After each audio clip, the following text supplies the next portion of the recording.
वही मेंस के एग्जाम से पहले मैं तुमसे कुछ बात करना चाहता हूँ। देखो यार, आज की चीजें हो सकता है कुछ बच्चों को बुरी लग जाए, हो सकता है कुछ बच्चों को दिल में चुभ जाए, पर मैं चाहता हूं कि ये चीजें हों, क्योंकि तभी बदलाव आएगा। देखो यार, सिंपल सी बात है, आज के दिन में लाखों बच्चे जेईई के एग्जाम में बैठते हैं, और इन लाखों बच्चों में से कुछ हजार बच्चे टॉप के आईआईटी, एनआईटी, ट्रिपल आईटी, जेपीआई जैसे कॉलेजेस में जाने वाले हैं। और बाकी जो लाखों बच्चे हैं, वो कहां जाएंगे पता है? लोकल प्राइवेट कॉलेजेस में, या किसी ऐसे कॉलेज में जिसके बारे में तो शायद तुमने कभी सोचा भी नहीं था, कभी सुना भी नहीं था, बस तुम्हारी रैंक नहीं आई तो तुम वहां पर एडमिशन ले रहे हो। और आज के दिन में सच्चाई ये है कि इंजीनियरिंग आज के दिन में इतनी घटिया हो चुकी है ना भारत के अंदर, कि भारत के अंदर इंजीनियरिंग करने का मतलब यह है कि तुम बेरोजगार ही रहने वाले हो। और अभी मैं ये चीज डेटा से प्रूव करूंगा, ऐसे नहीं बोल रहा हूं। इंजीनियरिंग भारत के अंदर एक ऐसा बिजनेस हो चुका है कि जहां पर सिर्फ और सिर्फ तुमसे पैसे ऐंठे जाते हैं। 4 साल के कोर्स के लिए लाखों रुपए ऐंठे जाते हैं, और उस लाखों रुपए ऐंठ कर तुमको सिर्फ और सिर्फ और सिर्फ और सिर्फ 4 साल बाद एक डिग्री मिल जाती है जिसका कोई यूज नहीं। आज के दिन में मैं तुम्हें ये बातें इसलिए बता रहा हूं क्योंकि जेई देने से पहले तुम्हें ये चीजें पता होनी चाहिए, क्योंकि अब तुम्हारे एडमिशन चालू होने वाले हैं। अब देख मेरे भाई, अगर मैं आज के दिन में ट्रेडिशनल कॉलेज की बात करूंगा, ट्रेडिशनल कॉलेज के अंदर जो बच्चे इस समय कॉलेज में हैं, मुझे कमेंट में बताना आप इससे रिलेट कर पा रहे हो कि नहीं। 99% बच्चे सिर्फ और सिर्फ अटेंडेंस पॉलिसी पूरी करने के लिए क्लास जाते हैं, क्लास में कोई रियल लर्निंग नहीं होती। और ये चीज मैं पर्सनल एक्सपीरियंस से बता सकता हूं। 75% अटेंडेंस पूरी करने के लिए आज के दिन में क्लासरूम भरा हुआ है। मैं चैलेंज करता हूं भारत के कॉलेजेस को, 75% अटेंडेंस पॉलिसी आप हटा के देख लो, और देख लो आपकी क्लास के अंदर कितने बच्चे आते हैं। सिर्फ और सिर्फ इस चीज, क्योंकि उनको भी पता है रियल लर्निंग नहीं हो रही है।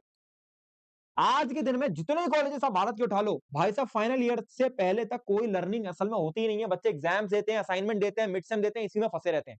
और फाइनल ईयर में भी इसलिए होती है क्योंकि सर पे पाइप पेरेंट्स जो है डांटना चालू कर देते हैं, सुनाना चालू कर देते हैं, तेरा फाइनल ईयर आ गया भाई, अब तो प्लेसमेंट लेने के लिए कुछ करना पड़ेगा, कुछ हाथ पैर चलाने पड़ेंगे। तब बच्चा खुद हाथ पैर मारता है, और खुद हाथ पैर मार के कोर्सेज करके 10 चीजें और करके इंटर्नशिप करके चीजें क्रैक करता है, और नाम हो जाता है उस कॉलेज का। इसके साथ में 99% कॉलेजेस, 99% बच्चे रॉट लर्निंग कर रहे हैं, सिर्फ सिर्फ रॉट लर्निंग, रट्टा मार रहे हैं ताकि पेपर पास हो जाए। और करिकुलम ही ऐसा बना, उनकी गलती नहीं है, करिकुलम ही ऐसा बना है भाई। करिकुलम कैसा बना हुआ है? फर्स्ट ईयर में आपको फिजिक्स, केमिस्ट्री, मैथ, ईवीएस जैसे सब्जेक्ट पढ़ाए जाते हैं भाई। फिजिक्स पढ़ाई जा रही है, केमिस्ट्री पढ़ाई जा रही है। रियल एप्लीकेशन अगर आप देखोगे, जब इस समय इंडस्ट्री एआई, एमएल, सीएस ऐसी जगह पर इतनी तेजी से मूव कर रही है, उस समय आप यार कॉलेज के अंदर ये पढ़ रहे हो, कुछ तो गड़बड़ चल रही है ना, कुछ तो गड़बड़ चल रही है ना। जिसकी वजह से हो क्या रहा मार्केट में, मार्केट में हो क्या रहा है? हर साल 15 लाख बच्चे भारत के अंदर इंजीनियरिंग करके निकल रहे हैं, ठीक है? और उसमें से 70% से ज्यादा ग्रेजुएट्स ऐसे हैं जो प्लेसमेंट रेडी ही नहीं है। आप कह ही नहीं सकते कि इनको प्लेसमेंट दे सकते हैं, आप प्लेसमेंट ही नहीं दे सकते हैं इनको भाई साहब, ये रेडी नहीं है प्लेसमेंट के लिए। इनके अंदर वो स्किल सेट ही नहीं है कि एम्प्लॉयबल हो। 70% छोटा नंबर नहीं होता भाई, 10 लाख बच्चों की मैं बात कर रहा हूं। क्या करेंगे ये लोग? सरकारी एग्जाम की भीड़ बढ़ाएंगे? क्या करेंगे ये लोग? खुद सोच के देखो क्या करेंगे। और ये ऐसा नहीं है कि किसी और व्यक्ति की बात हो रही है, तुम्हारी बात हो रही है भाई, तुम्हारी बात हो रही है। और ऐसा नहीं है ऑप्शन से नहीं है, मेरी ऑप्शन आपको पता नहीं चलते, क्योंकि अगर ये आपको पता लग गया तो आज के दिन में बहुत बड़े बड़े धंधे हैं, बहुत बड़ी बड़ी चीजें हैं जो बंद हो सकती है। एक जूनियर ने मेरे को सजेस्ट किया था एक टेक स्कूल के बारे में, Polaris school of technology. College नहीं है ये, टेक स्कूल है। मुझे अच्छा क्यों लगा, समझना। ऐसी चीजें हैं भाई मार्केट में, तुम्हें पता नहीं है। आज के दिन में अगर मैं बात करता हूं बीटेक, या बीटेक ऑफर करते हैं इन कंप्यूटर साइंस, इन कंप्यूटर साइंस, और इनका इंटीग्रेटेड प्रोग्राम है एआई एंड एमएल का, ठीक है? आज के दिन में ऐसी चीजें हैं एआई एंड एमएल। आज के दिन में लिखना के मतलब ये नहीं है कि आप एआई एंड एमएल देने लगोगे। मैं देखता हूं हजारों कॉलेज है एआई एंड एमएल लिखते हैं। क्या एआई एंड एमएल एक सब्जेक्ट है? जैसे आप फिजिक्स पढ़ा रहे हो, जैसे आप केमिस्ट्री पढ़ा रहे हो, ऐसा एक सब्जेक्ट है? नहीं। कोडिंग की अगर मैं बात करूंगा, coding is a language. Coding आप सब्जेक्ट की तरह ट्रीट नहीं कर सकते, कोडिंग को आपको एप्लीकेशन बेस्ड तरीके से पढ़ाना पड़ेगा। यहां पर ये बीटेक जब प्रोवाइड करते हैं कंप्यूटर साइंस या एएमएल के साथ, मुझे अच्छा क्यों लगा, समझना। कोई रॉ टर्निंग में फोकस नहीं हो रहा, कोई थ्योरी ओवरलोड नहीं हो रहा फालतू का, कोई फाइनल ईयर तक वेट नहीं करना कि भाई साहब पहले 3 साल तक तो ये केमिस्ट्री, ईवीएस इन सब में घुमाते रहेंगे। आपको फर्स्ट ईयर से ही कोडिंग सिखाई जाएगी, और कोडिंग सिखाए जाने का जो एक्चुअल सही तरीका है, रियल वर्ल्ड प्रोजेक्ट्स बनाने के साथ आपको कोडिंग सिखाई जाएगी। साथ में इंडस्ट्री फर्स्ट करिकुलम है, यानी अगर आप इन करिकुलम को करके निकलोगे, अभी मैं बताऊंगा इन्होंने कैसे ये चीज, आइडिया इनका क्या था। इंडस्ट्री फर्स्ट करिकुलम है, तो एक्चुअली में जब आप इस करिकुलम को करके निकलते हो तो आप कहते हो यस मैं इंडस्ट्री रेडी होकर निकला हूं, ठीक है? इसके साथ में 5,000 से ज्यादा घंटे की मैंडेटरी कोडिंग करवाते हैं ये लोग। 5000 प्लस घंटे की मैंडेटरी कोडिंग का मतलब क्या हुआ पता है?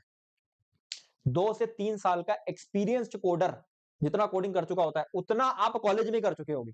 तो जब आप कॉलेज से जस्ट निकले हो यानी आप फ्रेशर हो, तब आप फ्रेशर नहीं हो, आप 2-3 साल के एक्सपीरियंस कोडर वाली स्किल्स रखते हो, ठीक है? 11 से ज्यादा प्रोग्रामिंग लैंग्वेजेस आपको सिखाई जाती हैं। कोई ईवीएस, केमिस्ट्री या फिलर सब्जेक्ट फालतू का नहीं पढ़ाया जाता। ये चीजें मुझे भाई पसंद नहीं है, क्योंकि आज के दिन में अगर आप ऐसे टेक स्कूल्स के अंदर हो ना, तो आप अटेंडेंस पॉलिसी की वजह से नहीं जा रहे हो, आपका रियल स्किल डेवलपमेंट हो रहा है, आपका एक्चुअली में आप वो कर रहे हो जो आप करना चाहते थे।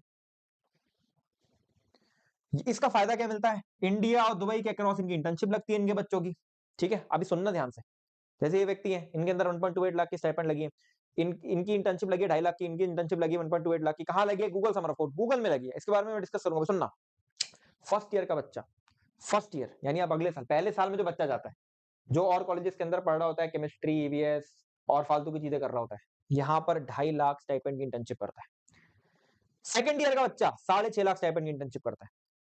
इंटर्नशिप इंडिया और दुबई के क्रॉस लगती है। 6.5 लाख को फोकस करना सेकंड ईयर में, 6.5 लाख की नौकरी नहीं लगती लोगों की, समझ रहे हो? साथ में जुबीस, Tectonic, Attentive AI, SquadStack, ऐसी कंपनीज के अंदर, ग्लोबल कंपनीज है भाई, ये भारत की कंपनीज नहीं है, ग्लोबल कंपनीज के अंदर, जहां पर ग्लोबल कंपनीज का ट्रस्ट आ रहा है। समझ रहे हो वो चीज कितनी बेहतरीन होगी? पर ये भी चलो ठीक है, ओके, बट मेरे को जिस चीज ने मतलब जिस पे मैंने कहा था कि यार ये है भाई साहब, ये बच्चों को बताना है, वो था जीसॉक। अब जीसॉक के बारे में हो सकता है कुछ बच्चों ने सुना हो, कुछ बच्चों ने नहीं सुना हो, बट ये क्या होता है? गूगल समर ऑफ कोड्स होता है। गूगल के अंदर इंटर्नशिप होती है, पूरे भारत के अंदर 250 बच्चे इसमें सेलेक्ट होते हैं।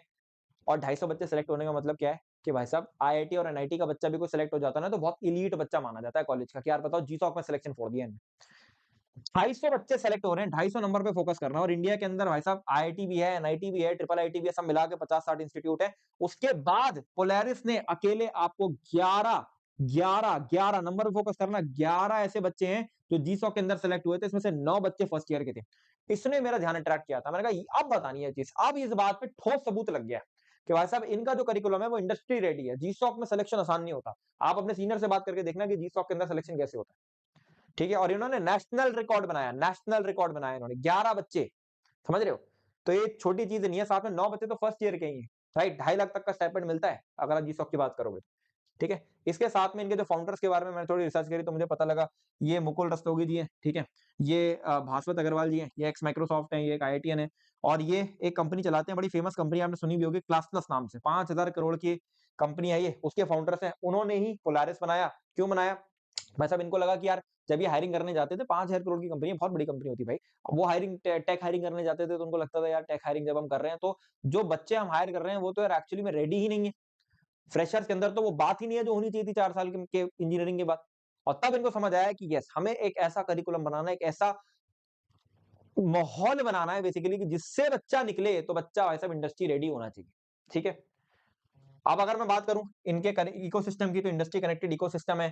क्लास प्लस का एलुमनाई नेटवर्क का आपको एक्सेस मिलता है, साथ में जियो सिनेमा, जोमेटो, टॉप स्टार्टअप्स में जो व्यक्ति काम कर रहे हैं उनके एलुमनाइज यहाँ पर काम कर रहे होते हैं। फिर स्विगी, क्रेड और शाओमी जैसे प्रोफेशनल्स का सपोर्ट आपको यहाँ पर मिलता है।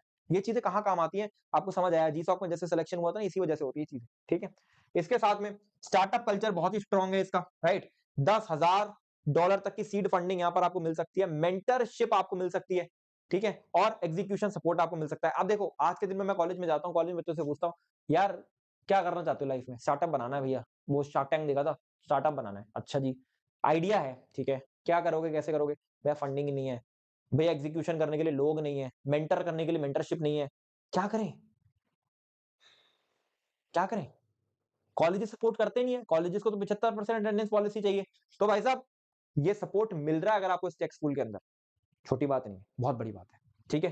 तो बहुत सारे स्टूडेंट्स हैं, ठीक है, जिनको इनके स्टार्टअप्स यहाँ पर ऑलरेडी रेवेन्यूज कर रहे हैं, जो कि बहुत ही अच्छी बात है। इसके साथ में अगर कैंपस की बात करेंगे तो कैंपस लाइफ में भाई टेक क्लब्स हैं, इवेंट क्लब्स होते हैं।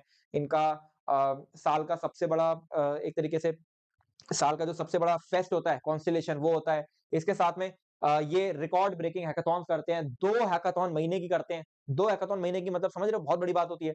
वाइवाथॉन एशिया का लार्जेस्ट वाइब कोडिंग हैकाथॉन इन्होंने करा था, 15,000 से ज्यादा रजिस्ट्रेशंस आए, 1500 बिल्डर्स वहां बैठ के कैंपस में बैठ के बिल्ड कर रहे थे। एआई हैक डे इन्होंने बनाया, ईशान शर्मा और नंदिनी अग्रवाल जैसे क्रिएटर्स के साथ, 300 से ज्यादा क्रिएटर्स, टेक एंथुसियास्ट, फाउंडर्स यहाँ पर आए थे, ठीक है? बैंगलोर का सबसे बड़ा नो कोड हैकाथॉन इन्होंने बनाया। ऐसे चीजों के बीच में ऐसा हो ही नहीं सकता कि आप स्किल्स डेवलप ना कर पाओ। ये माहौल है जो तुम्हें चाहिए। माहौल ही तुमको आस-पास का जो फोमो क्रिएट होता है ना चीजों को लेकर, वही तुमको एक्चुअली में आगे बढ़ाता है, पुश करता है और ये वही चीजें हैं। ठीक है? इसके बीच में आप रह ही नहीं सकते स्किल डेवलप करे हुए बिना। समझ रहे हो?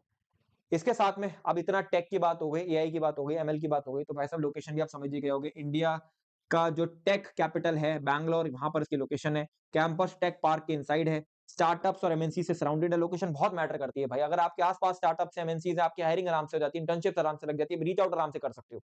ठीक है? कैंपस के अंदर इनोवेशन लैब्स हैं, रेडियल क्लासरूम्स है, गेमिंग रूम्स, आर्केड अरीना है, योगा रूम्स है। Obviously new age take school है तो न्यू एज कैंपस भी है। ऐसा दिखता है कैंपस, खूबसूरत कैंपस।